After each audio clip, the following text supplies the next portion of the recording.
You are listening to 10,000 Swamp Leaders, leadership conversations that explore adapting and thriving in a complex world with Rick Torsett and guests.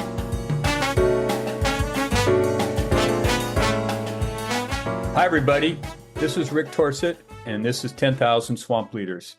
As you know, if you're a regular listener, this is the podcast where we have conversations with people who've made some decisions in their life to raise their hand and lead on varying challenging initiatives. That is the theme of the podcast. That's the point of the podcast. And our goal here is to learn from our guests about what they discovered about themselves when they choose to lead, what lessons they've learned, maybe mistakes they've made. Today, I have as my guest, Natalie Trotta. Natalie is living in New York City, and she comes to me through this very tight network that I have in my life, which is my daughter. And those of you who are regular listeners of the podcast know that Annika Torsett has been on the podcast before. She referred me to Natalie, and I was interested, Natalie, I'm going to get you in here in a second. I was interested in talking to you because of the journey you've traveled most recently. We're going to get into that, and then we'll talk a little bit about what you're up to. So first of all, welcome to the swamp, Natalie. It's good to have you here. Thank you so much, Rick. I really appreciate the invite, and I'm excited for our conversation today. Okay, so as you well know, the question that I ask everybody to start is, what do you want people to know about you before we get into the specifics of your story? Yes. So it's a great question. I don't know if it's ever been phrased to me that way before. So like you mentioned, I'm a friend of your daughter's, a dear friend of mine, and I am really excited to have this conversation because I think that there are aspects of my background that many different people can connect to, whether that's transitioning industries, whether that's figuring out what I really want from the bottom of my heart, which I know we'll get into in a little bit, but also what it's like to navigate so many transitions within, in my mind, a short period of time. I've been in the workforce for about a decade, and there's been a lot of changes throughout my career since then. And so I think at the end of the day, my story is maybe one of curiosity and perseverance and continued growth. And that's what I'd like people to know. That's an excellent start. A nice lead. So the place I'm picking to begin our conversation is I know that you spent in your most recent time about 5 years at Columbia University in a couple of different roles, working in leadership, advisory, and collaboration roles at the university. So let's just begin with this topic of leading. So from your perspective, what is your definition of leading? Well, I grew up as the oldest daughter in my family. And so I think I have been a natural leader for the better part of my life. Whether my parents would call it leading or something else might be a different story. But I think when it comes to leading, I always knew I wanted to make an impact. And whether that was an impact in driving the choice for the school trip and when I was in high school, whether that was making the decision to leave my hometown and move to a different state for college and then stay there. I think being a leader and raising your hand for these experiences is understanding that you are making the commitment to make an impact, and an impact to many people is different. But to me, leading meant that I was taking control of my life and where I was spending my time and how I could impact other people, and in a positive way. I always wanted to be the one that was able to make a difference, and leading seemed like a way for me to do that in different areas of my life. Okay, so you've been at it for a little while now. So what are a couple of things you've learned about yourself through your choice to lead that surprised you? I think the first thing I learned, and this is an ongoing journey, is that I needed to become a better listener. When I was early on in my leadership journey, I think I equated being a leader to being in charge. And the more I grew in my career and the more leaders I interacted with on a regular basis, I learned that leading by force or by my vision alone wasn't necessarily the most effective in A, getting the project done, but B, also having people want to continue working with you and being a leader in that way. Because if you wanted to lead by being in charge, sure, you could do that for one project. But if you wanted to have continued impact, it wasn't just about you, it's about the team, and how I led the team mattered. And so I think maybe when I was younger, listening wasn't really on my high priority list of leadership skills. And now it's probably one of the top that I really focus on as I continue to do so. So share a little bit then about what your leading responsibilities were at Columbia University for the 5 years you were there. So how did you use your craft of leading inside the specific work that you're doing with the university? Absolutely. So when I first started at Columbia, I was working for one of the newer divisions within the organization. It is a neuroscience institute led by former Nobel laureates, and I was working underneath one of the executives of the institute.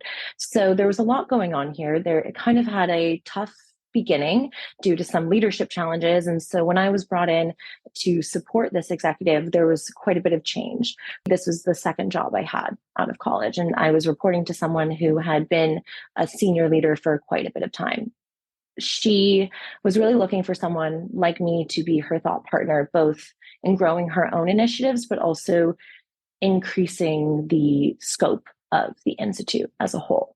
And so when I joined, I was working very closely with her, and she and I are very dear friends to this day. And what I learned from her and what I then took throughout my time at Columbia was this necessity to be able to understand where so many different people are coming from and what their goals are, and how we can align individual goals with organizational goals and then kind of grow from there. And so at Columbia, there are so many different community groups that you need to find alignment with in order to move certain initiatives forward, whether that's the student population, the administrative population, the leadership teams, and even the administrative staff, connecting all of those. And so when I was there at first at the Neuroscience Institute, and then for about a year and a half after at the climate school, it was really important to use, for me, the skill of listening and being able to really understand where people are coming from, to build that alignment, to, in my case,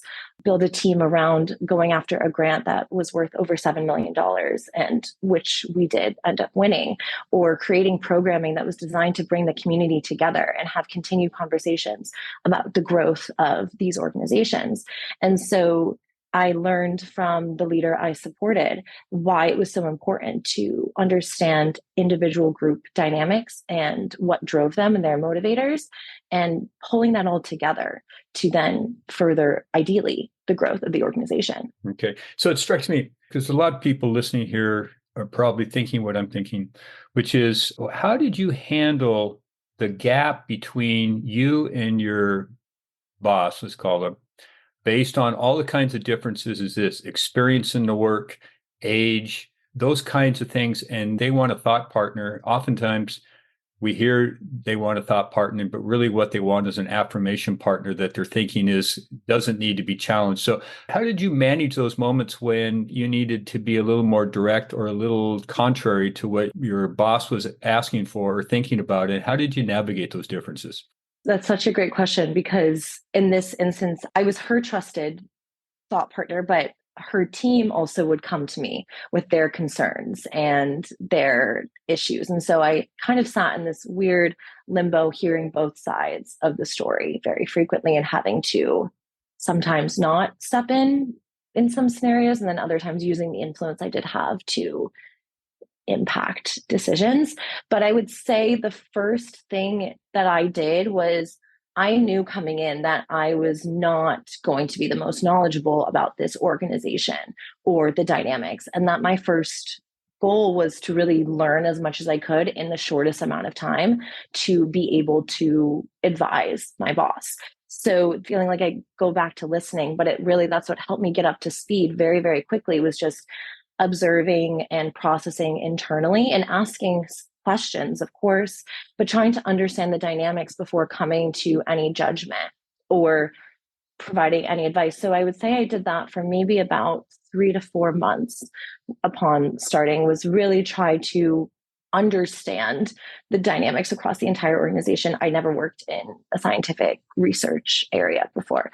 But then I think the way I would begin to kind of, maybe not share my opinion, would be to ask kind of direct questions about a situation. Say there was a hiring decision that was going to be made, and we were interviewing candidates as a group.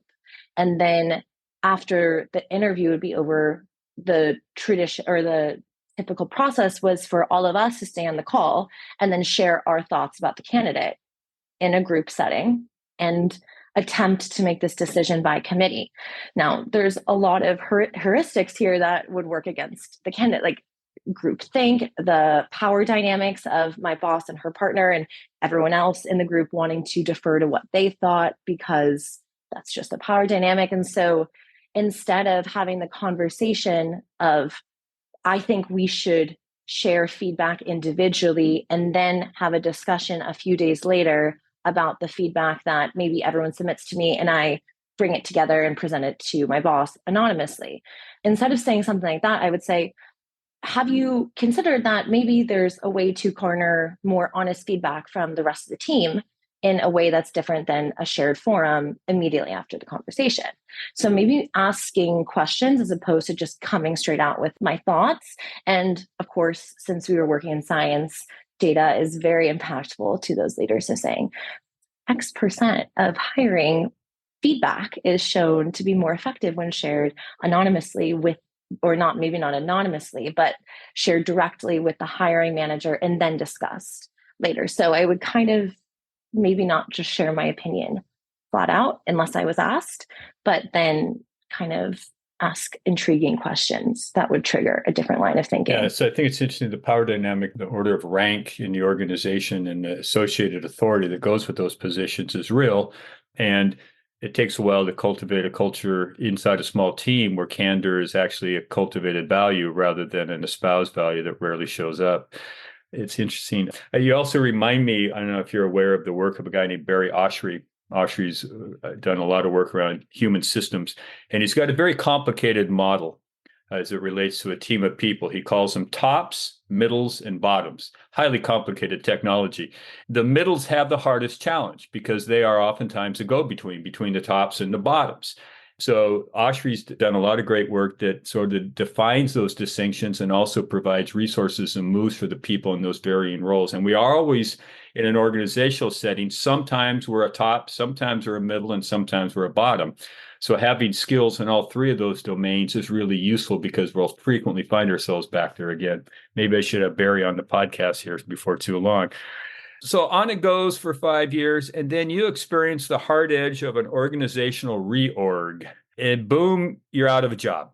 When you were talking to me about this, the question I wrote down, I want to ask you now is, how did you respond to that change in your life? Yes. So it was something I had never experienced before. I had worked, I thought, very hard to be as indispensable as possible. And, some things are beyond your control. And looking back, I knew that academia was not going to be where I continued my career forever. And I felt really lucky that I've been able to experience so many different aspects of the academic world while completing my MBA. That there was definitely a benefit there to getting my MBA from the university I worked for. And so when this change occurred shortly after I graduated with my MBA and after I recently passed my 5-year anniversary at the university, I could read the writing on the wall a little bit, but I did not know that my role was going to be affected. And then when my manager told me about the impending conversation that would be happening, I experienced a few different emotions at that time, but I was lucky in the way that I knew there were a few other people going through this, not necessarily within the organization, but in the broader community I'm a part of. It's, a time where there are reorganizations happening across several industries. And so I didn't feel as alone as maybe I would have felt. And even if I didn't know every single person that was being impacted, just knowing that there were other people that had gone through this before was really helpful to me. And I definitely leaned on some of my business school community because some of them had experienced layoffs as well. And so they were able to provide support and advice. But I was really, really thankful that this came at the time that it did. I knew this was already a time where I was looking for a transition in my life, whether that was career or otherwise. And then this kind of actually gave me the start I needed to make that transition. All right. So I hear what you're saying, and I want to push you on this a little bit. Transitions always come with loss. Loss of something familiar, something comfortable, a platform for recognition and acknowledgement, and et cetera. So now, as you have some distance from it, and you process, and we're going to get on to what you actually then did as a result of this. What would you define as one or two or three losses that surprised you, that mattered, that maybe you took for granted and suddenly you didn't have, and now you're going, this was more important than I thought. What did you learn and through the loss and this transition that informs a little bit about how you go forward? So I think the biggest thing is that I have been earning my own money since I've been 8 or 9 years old. I mean, at that point, not a full-time job, but I've always been very independent or tried to be financially. And so with the loss of my job came kind of a loss of a part of my identity. I don't want to say my self-worth because I don't know if I thought that was connected, but it was a big part of my identity and one that I was proud of. That I almost always had a job in college. I had several jobs. I was an RA. I babysat. I interned all at the same time throughout multiple years. And so this was a big part of my identity. I was reliable, or I am reliable, a hard worker, wanting to contribute, wanting to make an impact. And so suddenly, when I didn't have the employer to kind of give me that stamp of approval for my identity, that was one aspect where I needed to consider what that would look like in the future and how much of an importance I placed on that aspect of my self identity. And so after I graduated, or after my job was eliminated, I did have some consulting clients lined up. And so I wasn't not making any money, but it was just a little different than having the security of saying I work for X organization. I think that was probably the biggest lesson, not tying where I work, who I work for, the type of job I do as a part of my identity that I leaned so heavily on in the It's past. a tough challenge because we spend half our waking life oftentimes in the thing we call work. And if we're working in an organization, that's a lot of time for the organization and the culture to influence who we are and reward us and recognize us. And it's a regular experience. And then have it suddenly be gone is not easy. So I appreciate the candor on it. If I got my timing right here, somewhat running parallel to all this is your own initiative around developing a wellness practice. So give people a sense of what you were up to when you weren't at Columbia doing all the stuff you had to do. You got interested in developing a wellness practice for yourself. So help people understand what that is and why you were doing it. What was going on there?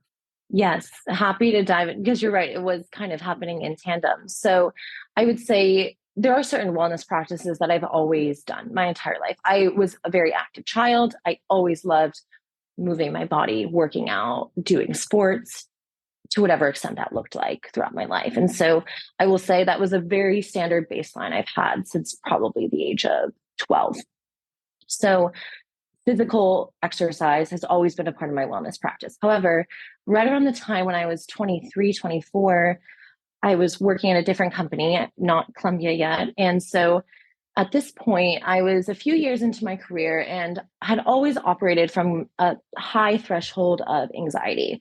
And a lot of people I know have anxiety. I hadn't really considered this to be, I just thought this was part of my personality. I thought this is what made me successful. I was very diligent, very hardworking, but I reached a point where it wasn't necessarily serving me in the right way or in the way that it had in the past. And so I decided to start working with a mental health professional to kind of understand the root of this and how to work with this part of myself to set me up for success and not let this be an area where I continue to struggle when I didn't need to. And so shortly after working with her, I decided that I needed to start looking for a different company and a different place to work just because it wasn't a good fit for me anymore. And that is one of the key things that I talk about whenever I share this aspect of my life is that I was going to talk therapy at this time, that therapy is great, but if you're not actually willing to take action or learn from what you're doing in therapy. Therapy is less than 1 hour a week. I was doing it mattered what I was doing outside of that 1 hour. My life wasn't really going to change. And so I knew I needed to make a different step. And so when I eventually moved to Columbia, a lot of that anxiety reduced, honestly. And so I continued this part of my wellness practice for a few years. And during this time, I was really getting interested in meditation and breath work. I listened to a lot of interviews with successful entrepreneurs and founders and different people along different stages of their career. And one of the through lines was some sort of meditative practice. What that looked like varied. But for me, I just started like doing 2 minutes in the morning. And this was maybe back in 2019, 2020, and grew it. And now I meditate regularly. I can't say every day, but regularly for somewhere between 20 to 30 minutes, just by myself sitting. And that has really helped me connect with myself versus looking for external validation. And, other wellness practices like eating well, choosing the relationships that I surround myself with. Wellness is so holistic that it can range from anything from the physical to the mental to the environmental. So I try to encompass all of this in my life because it helps me be better at work. It helps me be better with my friends and with my loved ones and with my family. And so it's not something I see as an independent pillar of my life. It's so holistic. It impacts everything. I want to jump ahead a little bit, but before we do, I want to take this moment, if you would, because you sort of ran it down, but let's just sort of make space for this. If I'm a listener and you got my attention around this wellness practice, so make some recommendations just on structures and processes that you think are possible considerations for designing a wellness practice. So you got meditation, you got some breathing. Talk a little bit more about breathing, why that matters. But what else would you say? Okay, these are things you might choose from the menu of options you've got to craft a wellness practice. So what have you learned and what elements would you throw out there for people to consider? Sure. So for me, and I preface this, I'm not a mental health professional in any capacity. This is just what I've done. And so hopefully this can be helpful to you. I look at this in three like concentric circles: physical, mental, and environmental. So I try to hit something in either of those circles, and whether they intersect, great. If they don't, okay, every day. So let's start with physical. This could be anything from doing a Pilates workout in my apartment. This could be walking around the block for a certain amount of time. This could be doing a quick stretch in the morning or before I go to bed. This varies based on how I'm feeling that day, but I try to hit the physical because that's really helpful for me to, there's so much, research done around endorphins and lowering cortisol, and physical health for me is very important to longevity as well. So that's the physical circle. Mental is the meditation, the breath work. Something I was listening to on a different podcast is, for example, if you're frequently given the advice to take deep breaths when you're feeling stressed.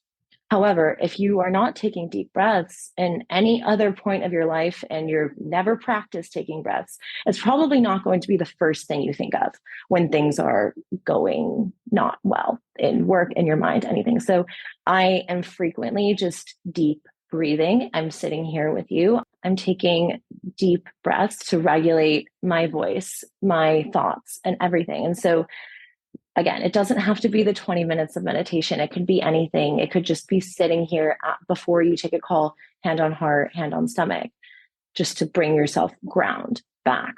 Again, if you have an animal, petting an animal, holding an animal, wiping down your plants, like dusting them. So there's that aspect, the mental aspect. And then the environmental aspect. So when I say environmental, I'm talking about the places you inhabit throughout your day.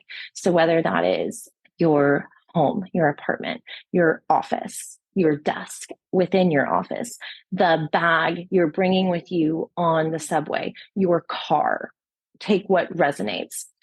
There's a ton of research that shows a tidy, clean environment is very, very impactful. And so I do not necessarily live in a place where Architectural Digest would show up and start filming how I've designed my space. However, it's very tidy. It's clean. I sometimes bring in fresh flowers every week to look at because it brings me joy. And so understanding that the home or where you spend most of your time is such an important aspect of your wellness is something I hear talked about a little less, but how I take care of this is making sure I keep promises to myself. So I leave the kitchen clean every single evening. That means I clean up the dishes, I wipe down all the surfaces. And if that's the only thing I've done that day to make my home a place that I want to live, then check, I've kept that promise to myself. Other days, it does look like, doing a deeper clean, vacuuming, washing the floor, scrubbing the shower. But my thing is being able to focus on all three aspects in tandem, even if it's only for 5 minutes a day in each, helps you build a wellness practice, because by committing to that, you're keeping these promises to yourself. And that also feels really good and helps you build confidence in yourself and how you show up in work, personal life, in your relationships, in the world. Good job, coach. So, not but. And you have now decided that you want to play in a bigger game around wellness than just taking care of Natalie. So share with people a starting point for where you are now and what you're thinking about in this context of wellness, because it's much bigger than you at this point. That your goal is much bigger than just taking care of you. It is. And what I think about is how different I feel now than I did 5-6 years ago. And it's really night and day. And not necessarily in what I look like or what my career successes have been, but how I feel internally. And again, that took me a little bit of time to figure out how to do that. And a lot of it was trial and error. And so I wanted to explore what it would look like to help other people on this journey.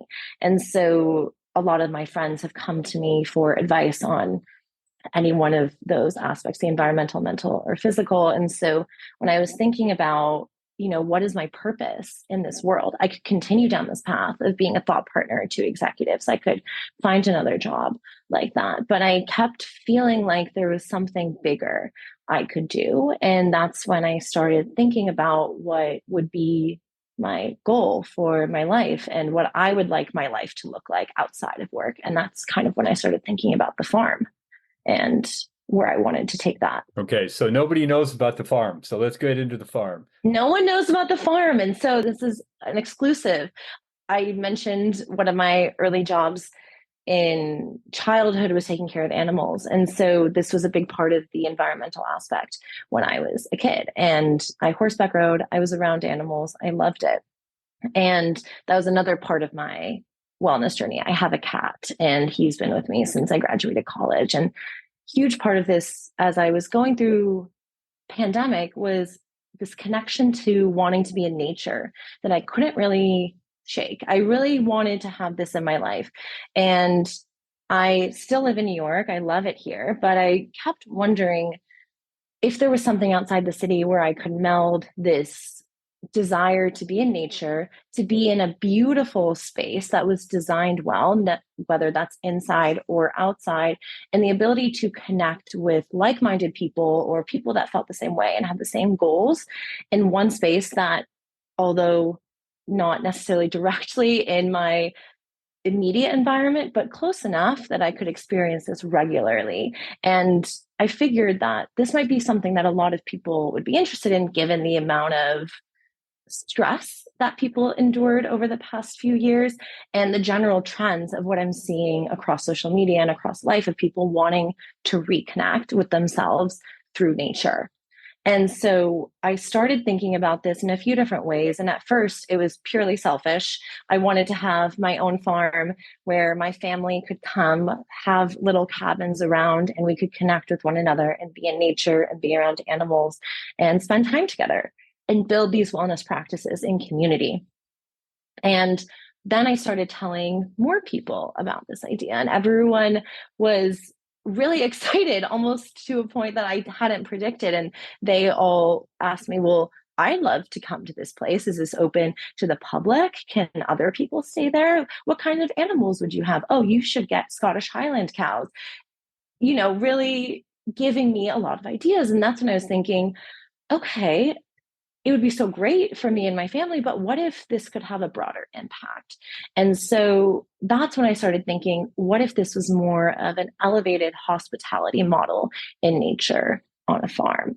And so a way for people to come and experience what they need through a wellness lens, whether they really want to focus on the physical aspect of those three concentric circles and they want to play tennis all weekend or go hiking all weekend, or if someone wants to experience the environmental aspect of it specifically, okay, we're going to be in a beautifully designed cabin room in very stunning piece of nature, or the mental aspect through the meditation classes, through equine therapy, things like that. But my secret thing is knowing that even if you come for one of those things, you're actually getting all of them just by design of the farm. I call it the farm. I think I need a better name for it because I don't think it encompasses everything I'm going for here. But my thing is that you might come for one aspect, but at the end, you might sneakily get all three. All right, so cool. This is a very interesting idea.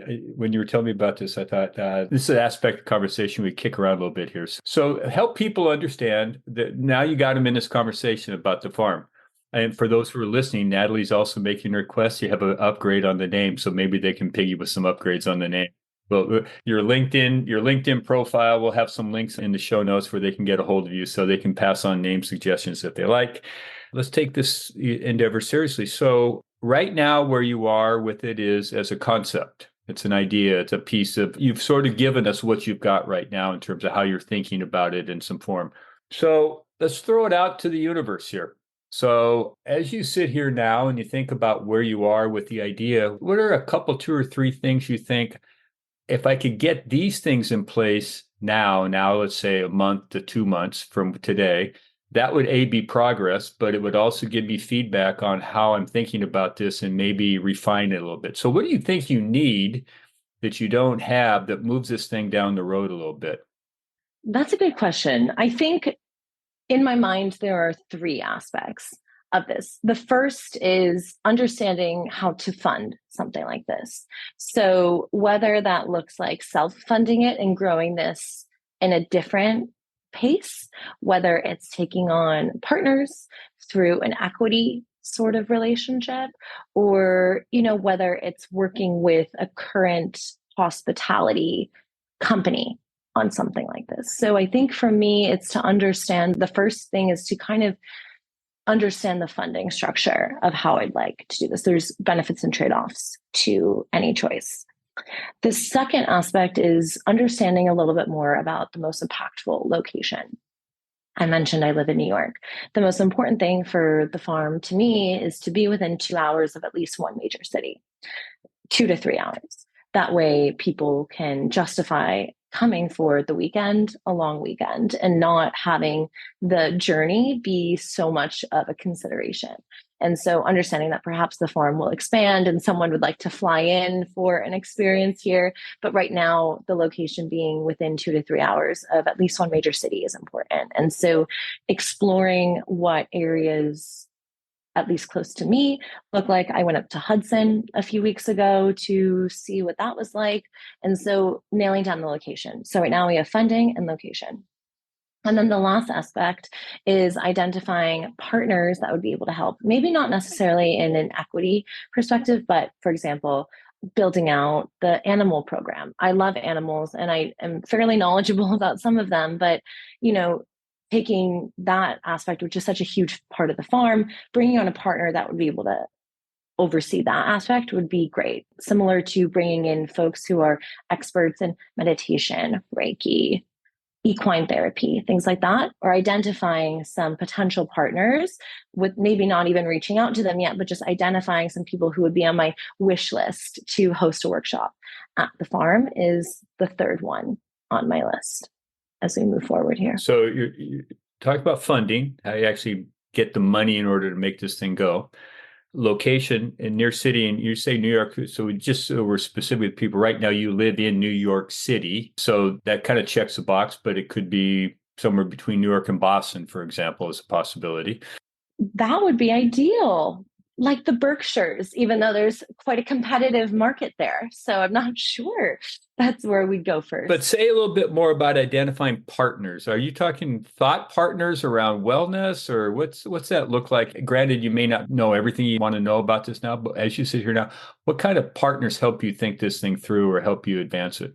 So when I originally mentioned that, I was thinking more execution partners. So, for example, a friend of mine has a small family farm. And so when I brought this idea to her, she said, "Oh, well, if you need any help on the animal side, let me know. My family's been doing this for decades.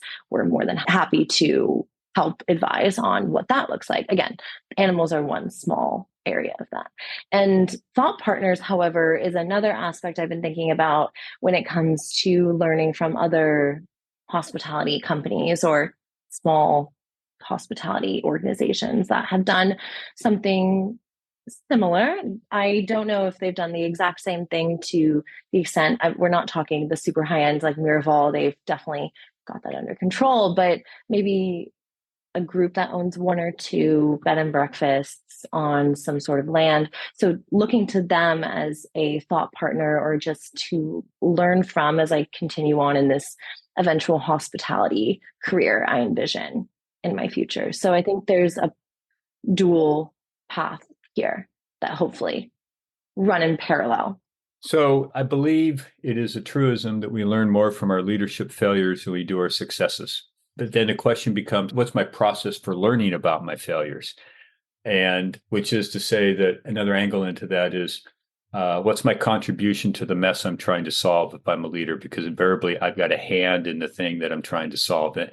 So that leads us down the road to what are my blind spots? What are the things that I get seduced by on a regular basis because I have a weakness for that kind of seduction, whether it be being significant, being competent, being recognized and rewarded, et cetera. So from your own perspective, if you know Natalie best in this endeavor, where might you get yourself caught out based on your your weaknesses, the ways in which you can be seduced through these kinds of blind spots based on your experience? Because we all have them. So I'm thinking, where could you get caught out on this process? I know exactly what I'm going to say. So, and it's something I've been working on since I've been a teenager. And I think it's asking for help. This has been present across my career as well in many instances. But I think this became very apparent in this context of building the farm, this hospitality concept, when initially over a year ago, I was just thinking, yeah, I'll just save money and I'll finance this myself. And if the growth is slow and we need to build in stages, that's fine. I'll get there eventually. But then when, I was having more conversations with different people and some of my friends would say, well, if you're going to be exploring funding opportunities, please come ask me. I'm really interested and would like to be a part of this if you consider fundraising. And that's when I stopped. I had never considered exploring funding outside of bootstrapping this myself. And the more and more I spoke with my boyfriend, who is very interested in doing this as well with me, we talk about this all the time. He said, yeah, if you take on external funding, you can just do so many of the things like build tennis courts. At the start, you don't necessarily have to wait 5 or 6 years to do that if that's one of the value adds that you want to have immediately. And so while I had never thought about that people would even want to be involved in something, which is silly, that was something in my mind that I had to do this all by myself. And that's how it would work. That's not necessarily the case. And it has never been the case in my career. I've never just been able to do something 1,000% by myself. I've always leaned on the expertise and the experience of other people and their help to get where I've needed to go. And so this would be no different. You and me are in the same camp around doing things by ourselves and allowing for the reality that it doesn't scale very well. So size and proportion are going to be correlated directly to how much help I ask for. I would put a plug in for some of the value of doing it by yourself is possibility that you can manage detail, a little tighter. You got hired to the job to be a thought partner. Having a sort of loose board of people who are not necessarily stakeholders in any one of these three initiatives, but have your best interest in the project's best interest in mind, that can provide guidance and ask hard questions and tell truth when it needs to be told is also something. My daughter, so she's one of those people in my life. I think that's a useful strategy as well. So not to pin you down, but let's pin you down a little bit. So 5 years from now, where do you want to be with this thing? So I don't mind being pinned down because I make these commitments to myself, maybe just in my mind. But for example, when I was in my early 20s, I said, I want my MBA by the time I turn 30. I got my MBA by the time I turned 29. And so I don't think of these as arbitrary numbers. Some people might, and I understand plans change, but I want the farm to be fully operational in 7 years. And so in 5 years from now, I anticipate being a little bit more clear, or not anticipate, I will be more clear on the location, like exactly what funding structure I have and what the first iteration will look like, as well as a business plan in development. And then after the 5 year to 7 year, that's when I think really looking for a property or something to actually, nail that aspect down is like the 5 to 7 year range. And then opening by 7 years would be the goal. 2030, 2031, somewhere in that range, right? Do you have a name? If you have a name, you don't want to share it, don't do it. I have a few thoughts in my mind. I think right now it's the brainstorming stage, right? So nothing's off the table. I think if anything, I need to be a little bit more focused on understanding the core business. Like, are we a hospitality company that has a farm? Are we a farm that has a hospitality concept? Do we also have a tennis club, which is part of the farm, is a standalone business and open to, people that live locally? Do we have like the same for on the equestrian side? So I think it's becoming a little bit clearer on differentiating if there are different business lines and, communicating accordingly. So whether it's has the name farm in the title, I'm not quite sure. I think that's the shorthand I use for now, but hopefully more thorough name will be developed something soon. Coming down the road. Okay, so we're coming down the road to the end of our conversation here. So I haven't asked you that you want people to know based on where you're at now. What are we leaving out of this conversation? I mentioned this perhaps in different aspects of our conversation, but I think the biggest thing that helped me become very clear on this was taking time to really connect with myself and what I wanted. I had a habit of opinion collecting and trying to learn what other people wanted from me to achieve that and then be successful in their eyes. And I'm sure they had no idea I was doing this. I was just trying to do this to be liked. But I think the most important thing, if I could share anything, is to take time either through meditation, walking, playing a sport, getting in flow, traveling, whatever you can do to connect with yourself. Because when you do that, that's when you'll be able to show up the best way. And this word is very used right now, but authentically. But being able to understand yourself will make you successful in most areas of your life, as well as you're doing that respectfully and bringing your best self to the world. Cool. All right. One last question then. You have a very cool site on Substack. I may get his name wrong here, but Andiamo, is that correct? Do I have that right? Yeah. Yes. Andiamo. It means let's go in Italian. Okay. So I find it a very interesting and useful place. I was surprised I was attracted to the details. So we'll put a link in there for the site in the show notes, but tell people a little bit about what they'd find there, because that's a little different than everything we've talked about. You got another thing going on there that's, I think, quite interesting. So what is the site about? What are you trying to get done there? So yes, Andiamo is a newsletter I launched about a month ago, and I felt like I needed a place to share a edited version of my thoughts. So this really focuses more on the areas of my life that I'm passionate about.